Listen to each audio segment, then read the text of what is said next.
Hello, मेरा नाम अर्नब ठाकुर है। मैं 11 ईयर्स ओल्ड हूँ। मैं 5th क्लास में पढ़ता हूँ। अनुशक्ति नगर मुंबई में रहता हूँ। मुझे गाना गाना बहुत अच्छा लगता है। मैं सिंगर बनूंगा। Welcome to my channel.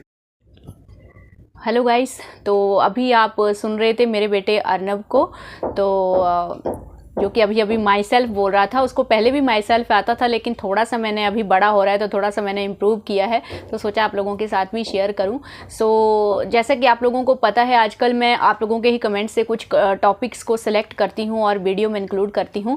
तो लास्ट वीडियो में आप लोगों ने काफ़ी सारे कमेंट्स किए हैं, काफ़ी सारी क्वेरीज हैं। कुछ कमेंट्स के आंसर मैंने वहाँ पर कर दिए हैं और कुछ कमेंट्स को मैंने ये वीडियो में इंक्लूड किया है। तो बढ़ते हैं आज के इस पहले कमेंट की तरफ। तो फर्स्ट कमेंट है गाइस, हेलो मैम, मेरा बेटा 4 ईयर्स ओल्ड है। 1 ईयर से थेरेपी चल रही है, मगर अभी स्कूल नहीं जाता है क्योंकि अभी कोई सेंटेंस नहीं बोलता है। सिटिंग भी पुअर है, तो मुझे कब तक स्कूल भेजना शुरू करना चाहिए? तो ये एग्जैक्टली वही एज है जिस एज में हमने अर्नब को स्कूल में डाला था, यानी कि 4 ईयर्स में। उससे पहले हम लोगों ने उसको प्ले स्कूल में भी डाला था। हालांकि प्ले स्कूल में भी काफ़ी ज़्यादा मुश्किल हुई थी। जो उन्होंने डिस्क्राइब किया है अपने बच्चे का सिचुएशन, सेम अर्नब का भी वही था। कोई लैंग्वेज नहीं था, सिवियर हाइपर एक्टिव और नो सिटिंग टॉलरेंस। तो वहाँ पे जस्ट हमने रिक्वेस्ट किया था काफ़ी ज़्यादा। एक प्ले स्कूल से तो उसको निकाल दिया था, दूसरे में हम लोगों ने काफ़ी ज़्यादा रिक्वेस्ट किया था। तो तब उन्होंने मतलब एक रिक्वेस्ट के बेस पे, एक ह्यूमैनिटी के बेस पे ही हम लोगों ने उनको रिक्वेस्ट किया, तो उन्होंने अर्नब को अलाउ किया था। हालांकि अर्नब बाकी बच्चों के जैसे वहाँ पे जाके कुछ नहीं करता था। जैसे बाकी बच्चे प्ले स्कूल में भी पढ़ते लिखते थे। बेसिकली वो टीचर थी जो प्ले स्कूल चलाती थी, तो अपने ही घर में, एक्चुअली अपनी ही बिल्डिंग में चलाती थी। तो अर्नब ऐसा कुछ नहीं कर पाता था, वहाँ पे भी बहुत प्रॉब्लम करता था। तो यहाँ पे मैं ये कहना चाहूँगी, क्योंकि ये जो सिचुएशन ये बता रही हैं मेरे बेटे की भी थी, आप सब में से बहुत सारे बच्चों की यही सिचुएशन होगी। 3-4 ईयर्स में बच्चे बहुत ज़्यादा हाइपर एक्टिव होते हैं, लैंग्वेज नहीं होती है, कुछ नहीं समझते हैं, नो कमांड फॉलोइंग और सिटिंग टॉलरेंस भी नहीं होता है। तो इसका सॉल्यूशन वही है गाइस। आपको दिख रहा है, आपको ये चीज़ क्लियर दिख रही है कि बच्चे को अगर आप अकेले स्कूल में डालते हैं तो बच्चा वहाँ पे कोप अप नहीं कर पाएगा और डेफिनेटली प्रॉब्लम आने ही वाली है। तो जैसे कि अर्नब के साथ भी आई, अगर आप डालती हैं तो आपके बच्चे के साथ भी आएगी।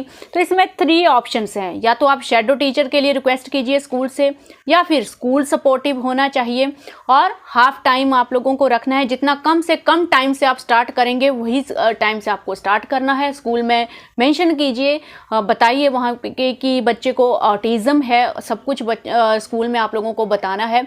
और एक ऑप्शन है कि आप बच्चे को ऐसे स्कूल में डालिए जहाँ पे क्लास में 5 to 10 या 10 to 15 बच्चे ही हों। तो ऐसे स्कूल भी होते हैं, कुछ प्राइवेट स्कूल जो छोटे स्कूल हैं, वहाँ पे डालने की कोशिश कीजिए। किसी बड़े स्कूल में आप प्रेफर मत कीजिए, पहले छोटे स्कूल से आप ट्राई कीजिए।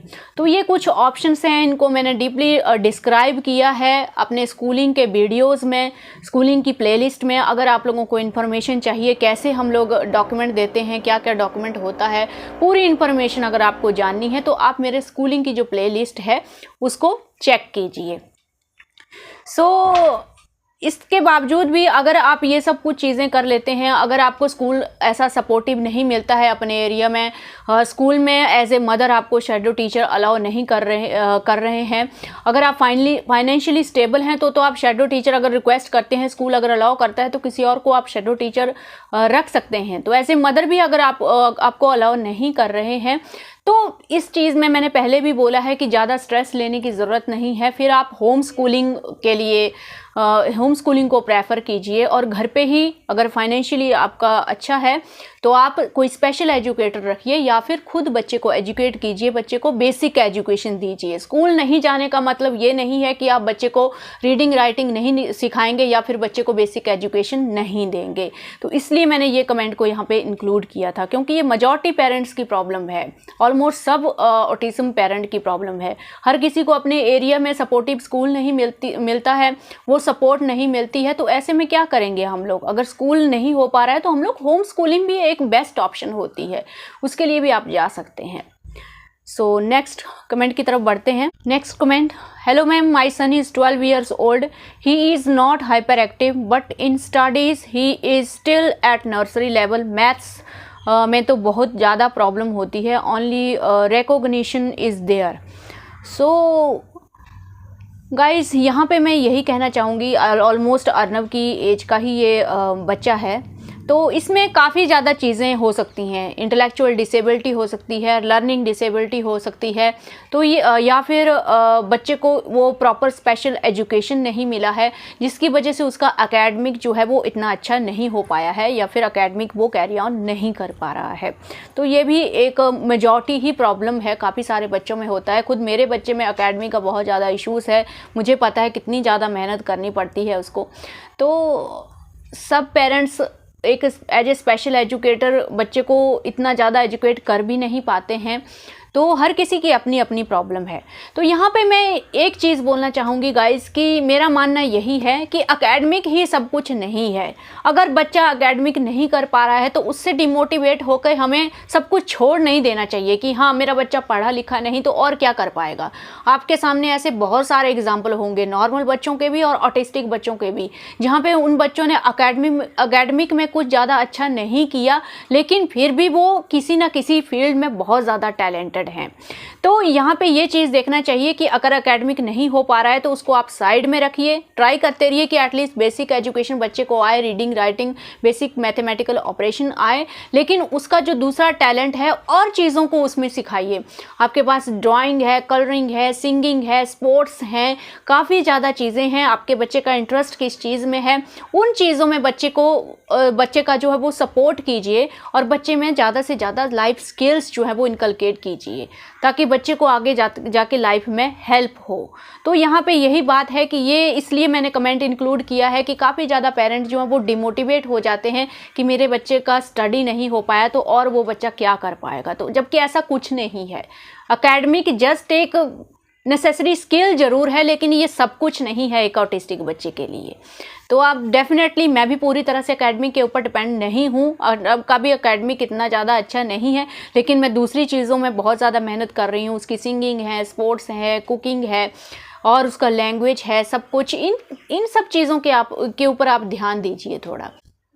सो नेक्स्ट कमेंट है guys, hey such a nice video, please make video on visual sensory. So thank you for appreciating my efforts dear. Visual sensory issue, इसका मैंने चैनल पे पहले कोई वीडियो नहीं डाला है इसलिए मैंने इसको इंक्लूड किया है ये वीडियो में. तो दूसरे सेंसरी इश्यूज़ की तरह ये भी ओवर सेंसिटिव भी होता है इसमें बच्चा और अंडर सेंसिटिव भी होता है. तो जो अंडर सेंसिटिव है उसके बारे में आप सब जानते हो. बच्चा लाइट को ऑन ऑफ करके देखता है, सीलिंग फ़ैन को देखता है, या बच्चे सो के किसी भी ऑब्जेक्ट को जो है वो स्टेयर करते रहते हैं, तो या फिर सीलिंग फैन को देख रहा है, या फिर आइज़ को कॉर्नर में ले जाके इस तरह से देखते हैं बच्चे, स्टेयर करते रहते हैं, या अपनी फिंगर को इस तरह से घुमाते रहते हैं, देखते रहते हैं, हैंड फ्लैपिंग, ये सब कुछ जो है वो अंडर सेंसिटिव में आता है. और ओवर सेंसिटिव इसका उल्टा मीन्स बच्चा जो है वो ज़्यादा लाइटनिंग भरे एनवायरनमेंट से डरता है, उससे बचने की कोशिश करता है. इवन बाहर जो नॉर्मल विजुअल भी उसकी आंखों में जाते हैं, डोर से बाहर देख लिया, विंडो से बाहर बच्चा देख रहा है, जो भी विजुअल उसकी आंखों में जा रहा है तो उससे वो बचने की कोशिश करता है. तो ये वाला जो ओवर सेंसिटिव है ये वाला बहुत रेयर है. कमेंट में मैंने अभी तक पढ़ा ही नहीं है कि किसी के बच्चे को ये जो विजुअल सेंसरी का है जो वो ओवर सेंसिटिव हो उसमें बच्चा. तो रेयर है. अगर आप में से किसी के बच्चे में ये प्रॉब्लम है तो आप मेंशन ज़रूर कीजिएगा. अगर आपको लगता है कि जैसे आपका बच्चा बाहर जाता है, घर से बाहर निकलता है तो वो एकदम से पैनिक करने लग जाता है, डरने लग जाता है, स्ट्रेस में आ जाता है, तो कहीं ना कहीं वो ओवर सेंसिटिव है उन सारे विजुअल्स के लिए. तो वो एक्चुअली विजुअल सेंसरी इशू का प्रॉब्लम है, उसमें ओवर सेंसिटिव है वो. तो वो आप मेंशन कीजिएगा. तो उसके लिए सिंपली आप सन ग्लासेस का यूज़ कर सकते हैं. बहुत सारे पेरेंट्स ये समझ ही नहीं पाते हैं कि जब मेरा बच्चा बाहर निकलता है तो वो इतना ज़्यादा डरता क्यों है, वो पैनिक क्यों करता है. तो वो विजुअल जो है वही उसको जो है वो प्रॉब्लम करते हैं. तो आप सन ग्लासेस ट्राई कीजिए, फिर देखिए कि आपका बच्चा कैसे रिएक्ट करता है जब बाहर जाते हो आप लोग आउटिंग के लिए. तो जो दूसरा है अंडर सेंसिटिव, जिसमें ज़्यादा से ज़्यादा वो लाइटनिंग ऑब्जेक्ट्स को या फिर स्टेयर करने की कोशिश करते हैं, तो उसमें जो बेसिक ऑक्यूपेशनल एक्टिविटीज़ हैं, सेंसरी एक्टिविटीज़ हैं, उसमें सिंपली आप बच्चे को लाइटनिंग टॉयज़ दे सकते हैं, स्पिनिंग ऑब्जेक्ट्स दे सकते हैं, या फिर यूट्यूब पे ही विजुअल के जो हैं वो विजुअल सेंसरी वीडियोज़ आते हैं। मैंने पहले भी आप लोगों को इसका जिक्र किया है, बहुत मैंने देखे हैं वो यूट्यूब पे वीडियोस। आप ऐसे ही डालिए visual sensory videos for autistic kids, तो आपको दिखेगा बहुत अच्छे वीडियो होते हैं। डिफरेंट लाइटनिंग उनमें वो चेंज होती रहती है, डिफरेंट लाइटनिंग इफेक्ट होते हैं उन वीडियोस में, तो वो आप बच्चे को दे सकते हैं। तो ये तो है बेसिक ऑक्यूपेशनल एक्टिविटीज़ जो इनिशियली आपको यूज़ करनी है अपने बच्चे के विजुअल सेंसरी इशू को थोड़ा काम डाउन करने के लिए। नाउ इनको यूज़ कैसे करना होता है, ऐसा नहीं है कि बाहर से आपने बच्चे को स्पिनिंग ऑब्जेक्ट दे दिया या कोई लाइटनिंग टॉयज़ दे दिया और बच्चा पूरा दिन वो ऑब्जेक्ट पकड़ के खेल रहा है, उनको स्टेयर कर रहा है, उनके साथ पूरा दिन स्पेंड कर रहा है। नो, ऑल द टाइम आपको ये ऑब्जेक्ट बच्चे को नहीं देने हैं, क्योंकि उसके लिए तो आप जितनी ज़्यादा से ज़्यादा विजुअल डाइट देते चलो उसके लिए तो उतना कम है। वो तो हमेशा 24 घंटे भी उसके साथ स्पेंड कर लेगा। जैसे कि वो किसी ऑब्जेक्ट को स्टेयर करते हुए या फिर सीलिंग फैन को देखते हुए वो पूरा दिन अपना स्पेंड कर देते हैं। तो ये जो मैंने आपको 3 चीज़ें दिखाई, lightning toys, visual sensory issue के जो वीडियोस होते हैं, या फिर स्पिनिंग ऑब्जेक्ट्स जो मैंने आप लोगों को बताए हैं, ये आपको इंटरवल में यूज़ करने होते हैं। जस्ट लाइक जैसे आप ओटी एक्टिविटीज़ को दिन में 2-3 बार रिपीट करते हो, वैसे ही आपको देना होता है ये। मतलब जैसे अभी आपने कुछ बच्चे को लर्निंग एक्टिविटीज़ कराई, उसके साथ कुछ वर्क किया, फिर बच्चा थोड़ी देर फ्री हुआ तो आपने ये तीनों चीज़ें उसको दे दी, यूज़ कर लिया, ठीक है। फिर इंटरवल में आपने कुछ सिखाया, फिर उसके बाद ये चीज़ें दी, तो ये दिन में आपको 2-3 टाइम्स देनी है और इंटरवल्स के बाद देनी है, ताकि बच्चा एक डिसिप्लिन सीखे कि मुझे ये चीज़ें कब मिलती हैं। एज ए रिवार्ड आप वो चीज़ें उसको दे रहे हो, ठीक है। मतलब उसके लिए तो वो रिवार्ड ही है, उसके लिए वो बहुत एक टाइम स्पेंड करने के लिए बहुत अच्छी चीज़ है, उसके लिए वो रिवार्ड ही है। तो वो चीज़ जो है वो एज ए रिवार्ड आप यूज़ कीजिए, होल डे मत दीजिए, अदरवाइज़ बच्चे को फिक्सेशन होगी। बच्चा जहाँ कहीं भी जाएगा, स्कूल में जाएगा, कहीं भी जाएगा, वो ऑब्जेक्ट पकड़ के ही जाएगा। और मैंने ऐसे बच्चे देखे हैं। और जैसे ही आप ऑब्जेक्ट स्नैचिंग करोगे, उससे ऑब्जेक्ट ले लोगे, तो बच्चा एकदम से रोना चिल्लाना स्टार्ट कर देता है। तो शुरू में ही इस चीज़ को समझिए और इंटरवल में इन चीज़ों को यूज़ कीजिए। सो ये तो है इनिशियली जब आप इन चीज़ों को यूज़ कर रहे हैं।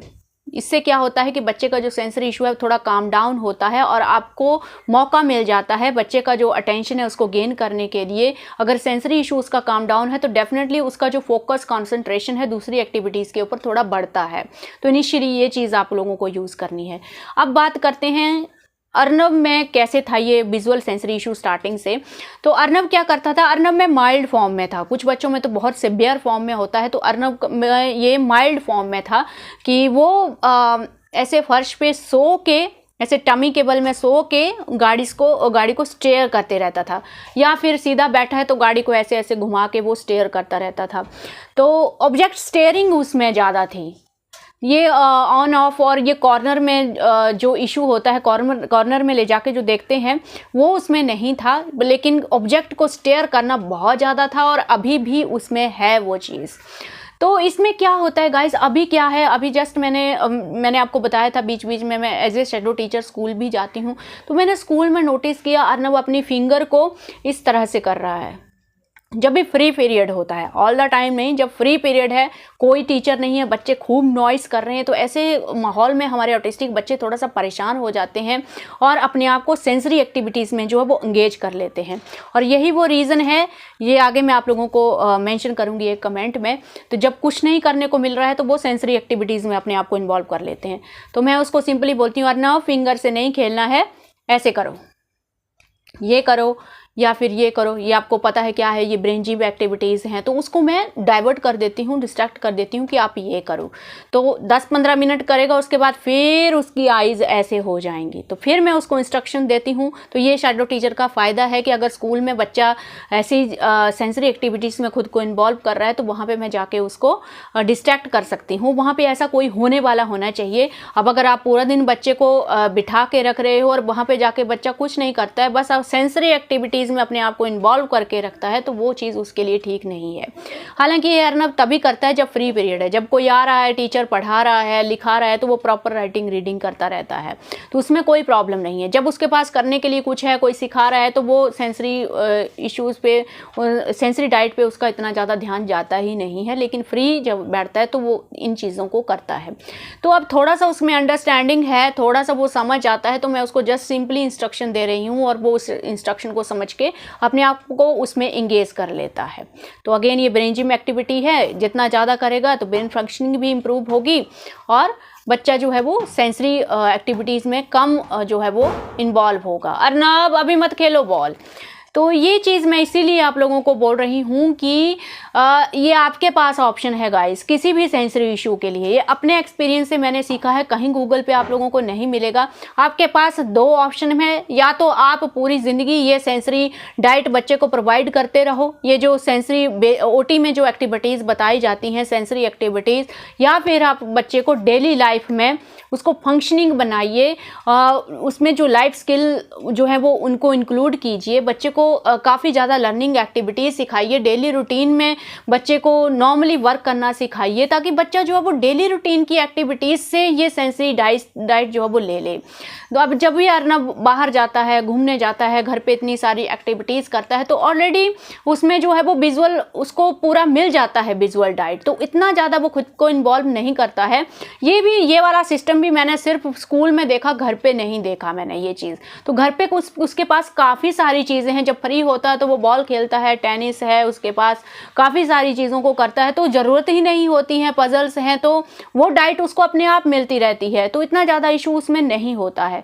तो इसीलिए मैं बोलती हूँ कि ऐसा मत सोचिए कि 6-7 साल तक ओटी एक्टिविटीज़ आप कराते रहे और आपको लग रहा है कि हाँ अब मेरे बच्चे के जो सेंसरी इशू हैं वो रिड्यूस होने स्टार्ट हो गए हैं, तो तब तक आपको वो एक्टिविटीज़ करती रहनी है जब तक कि बच्चा डेली लाइफ में खुद को अच्छे से एंगेज नहीं कर पा रहा है। तो अगर जब आपको लग रहा है कि अब मेरा बच्चा जो है वो उसके पास काफ़ी सारी चीज़ें हैं दिन में करने के लिए, अच्छे से इंगेज हो जाता है, तो उन ओटी एक्टिविटीज़ को आपको करने की ज़रूरत नहीं है। तो बच्चा अपने आप जो है वो सेंसरी इश्यूज़ को मैनेज करना सीख जाता है। तो ये आपके पास ऑप्शन है। ये जो सेंसरी एक्टिविटीज़ होती हैं ओटी में आप लोगों को बताई जाती हैं थेरेपी में, ये आपको मौका देने के लिए होती हैं, ताकि आप बच्चे को ज़्यादा से ज़्यादा एंगेज कीजिए, उनको काफ़ी सारी चीज़ें सिखाइए, आउटर वर्ल्ड में अपने बच्चों के लिए इंटरेस्ट पैदा कीजिए। उसके लिए ये टाइम देती हैं एक्टिविटीज़। अल्टीमेटली गोल वही है आपका, आपको अपने बच्चे को एंगेज करना है और उसको भी सिखाना है कि वो खुद को अच्छी तरीके से एंगेज करके रखे, ताकि उसके ब्रेन का जो है वो ब्रेन एक्टिव रहे। ब्रेन को नए नए चैलेंजेस आपको देने हैं, डिफरेंट और थोड़ा डिफ़िकल्ट कॉम्प्लेक्स एक्टिविटीज़ बच्चे को देनी है, ताकि बच्चा जो है अपना ब्रेन जो है वो यूज़ करता रहे। तो आपको ये सब जो सेंसरी इश्यूज़ हैं वो इतना ज़्यादा प्रॉब्लम नहीं करेंगी बच्चे को। सो आई होप मैंने अच्छे से आप लोगों को ये चीज़ क्लियर की होगी। नेक्स्ट कमेंट है गाइस, आपकी वीडियोस प्रैक्टिकल टॉपिक्स पे होती हैं। मैंने भी मेन स्ट्रीम स्कूल में बच्चे को डाला है, उसको राइटिंग पसंद है, लेकिन सिर्फ घर पे, वो स्कूल जाकर कुछ भी नहीं करता है। कैसे स्कूल में सेटल करूं? और ये भी बहुत इंपॉर्टेंट कमेंट है गाइस। यहाँ पे क्या हो रहा है कि बच्चे को रीडिंग राइटिंग आती है, वो घर पे अच्छे से करता है, लेकिन स्कूल में नहीं करता है। इट मीन्स उसको स्कूल में सपोर्ट की ज़रूरत है, या तो स्कूल सपोर्टिव होता, या फिर अर्नब बॉल मत खेलो, या फिर स्कूल में उसको कोई शैडो टीचर मिलती। तो ऐसी सिचुएशन में मैं यही सजेस्ट करूंगी कि बच्चे का टाइम आपको कम कर देना चाहिए, ताकि घर पे आप बच्चे के साथ काम कर सकें। बच्चे को पूरा दिन, अगर वो स्कूल में कुछ नहीं कर रहा है तो उसको पूरा दिन स्कूल में मत छोड़िए। अगर वो स्कूल में कुछ नहीं करता है तो डेफिनेटली हमारे ऑटिस्टिक बच्चे ऐसे बुत बन के तो बैठते नहीं हैं। इट मीन्स जैसे अर्नब को मैंने स्कूल में सेंसरी एक्टिविटी में इन्वॉल्व होते हुए देखा है, तो इसका मतलब वो बच्चा भी स्कूल में ज़रूर अपने आप को सेंसरी एक्टिविटीज़ में इन्वॉल्व करके रखता है और उसमें लॉस्टेड रहता है। इसीलिए स्कूल से कोई प्रॉब्लम नहीं आ रही है, लेकिन बच्चा रीडिंग राइटिंग या क्लास की जो एक लर्निंग प्रोसेस होती है उसमें कोई पार्ट नहीं ले रहा है। तो अगेन ये चीज़ बिल्कुल भी ठीक नहीं है। मैंने अपनी कॉलोनी में भी रिसेंटली 2 महीने पहले ही ऐसा ही एक एग्जाम्पल देखा था। स्कूल में वो बच्चा फुल टाइम 4-5 घंटे पूरा दिन बैठा रहता है, लेकिन वही चीज़ है कि खुद को वो सेंसरी एक्टिविटीज़ में इन्वॉल्व करके रखता है। तो ऐसी सिचुएशन में स्कूल को भी कोई प्रॉब्लम नहीं होती और बच्चा भी लॉस्टेड रहता है। तो आप खुद सोच के देखिए गाइस, क्या ये चीज़ उसके लिए अच्छी है। अगर आप ऐसी सिचुएशन में सिर्फ हाफ टाइम बच्चे का रखते हैं तो हाफ टाइम आप घर पे अच्छे से यूटिलाइज कर सकते हैं, उसके साथ कन्वर्सेशन इंटरेक्शन कर सकते हैं, लैंग्वेज पे वर्क कर सकते हैं, काफ़ी ज़्यादा टाइम आपके पास होगा। अदरवाइज पूरा दिन स्कूल में बैठ के आएगा बच्चा, वो थक भी जाएगा, आपके साथ घर में भी वो कुछ नहीं करेगा और वो स्कूल में भी कुछ नहीं कर रहा है। तो इसीलिए बहुत सारे पेरेंट्स मेरे से पूछते हैं कि आपने हाफ टाइम क्यों रखा है। इसीलिए हाफ टाइम रखा है गाइस कि हमारे बच्चे जो हैं वो स्कूल में 100% खुद को क्लास का जो टीचिंग लर्निंग प्रोसेस है उसमें इन्वॉल्व नहीं कर पाते हैं। तो इसके लिए मैं यही सजेस्ट करूंगी कि टाइमिंग कम कीजिए। आपको बच्चे का टाइम यूटिलाइज करना ही है, करना ही पड़ेगा। अपने बच्चे में लाइफ स्किल अगर आप लोगों को इंक्लूड करनी है तो टाइम चाहिए ना उसके लिए। ऐसा नहीं है कि आधा दिन बच्चा स्कूल में जाके आया उसके बाद आपके पास इतना टाइम होगा कि आप बच्चे को कुछ सिखा सकें। तो ये जो टाइम हम लोग पूरा दिन स्कूल में वेस्ट करते हैं तो इसका आप ध्यान दीजिए, इसको अच्छे से यूटिलाइज कीजिए। सो आई थिंक आप लोग भी इस चीज़ से एग्री करेंगे गाइस। अगर आपके साथ भी ऐसी प्रॉब्लम हो रही है, अगर बच्चा स्कूल में अच्छे से पार्ट ले रहा है, अच्छे से इन्वॉल्व हो रहा है टीचिंग लर्निंग प्रोसेस में, तो कोई प्रॉब्लम नहीं है। अगर नहीं हो रहा है तो मस्ट है कि आप उसका टाइमिंग कम कीजिए। इवन आप वीकली 4-5 डेज ही उसको भेजिए और घर पे उसको अच्छी तरह से दूसरी स्किल्स के ऊपर वर्क कीजिए। सो आज के इस वीडियो में और भी ज़्यादा कमेंट थे, इसका मैं नेक्स्ट पार्ट में इंक्लूड करूँगी। वीडियो बहुत ज़्यादा लंबा हो गया है अभी। सो आई थिंक ये सारी चीज़ें गाइस मैंने अपने एक्सपीरियंस से देखी हैं, किस तरह से अर्नव में चेंजेस आए, तो उसी के बेस पे मैंने आप लोगों को आंसर किए हैं। सो आई होप ये चीज़ें आप लोगों को हेल्प करेंगी। So thank you for watching this video and thank you for supporting me also.